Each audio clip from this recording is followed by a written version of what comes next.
Start.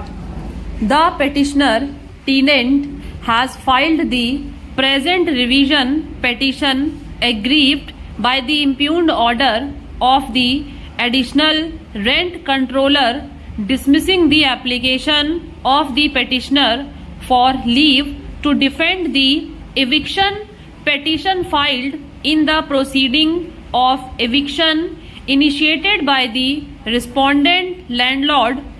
The respondent filed an eviction petition under section 14(1)(e) of the Delhi Rent Control Act 1958 against the petitioner.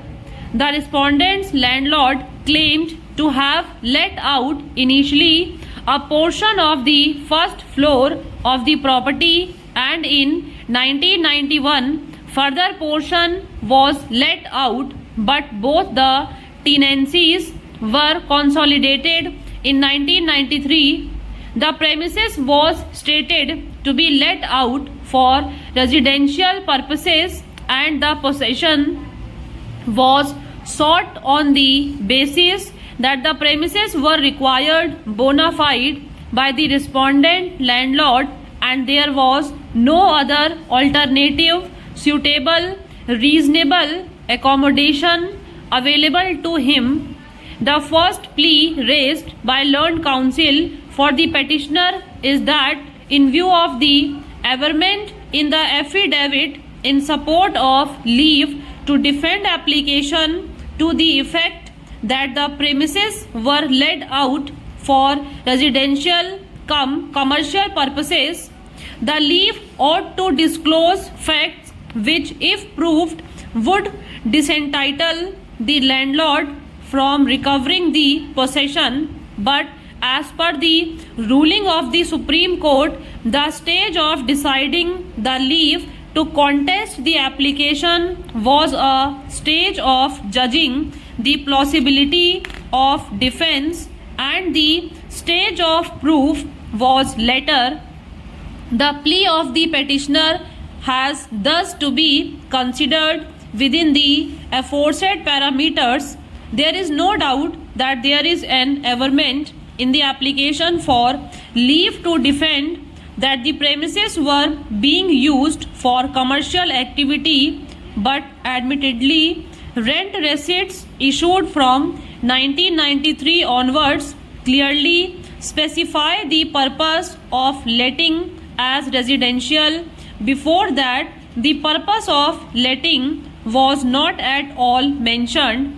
In fact, it is not disputed that the tenanted building is meant for residential purposes and has even been assessed to property tax as such.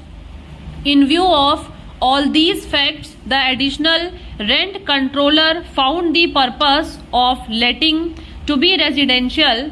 In my considered view, this finding of the additional rent controller does not require to be interfered with. No doubt, the stage for the test of substantial defense had not arisen, but there has to be at least a plausibility of defense. Otherwise, in every eviction petition, the mere averment that the premises were let out for residential commercial use would automatically give rise to an order for leave to contest the petition.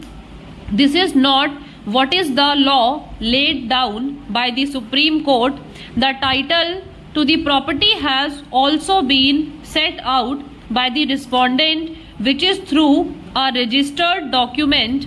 It is not for the petitioner to challenge the gift made in favor of the respondent, especially in view of the observations made in the case of Rameshwar Narayan versus Sarla Sarin, wherein it was held that the word owner in section 14(1)(e) of the Act is not used in the sense of an absolute owner.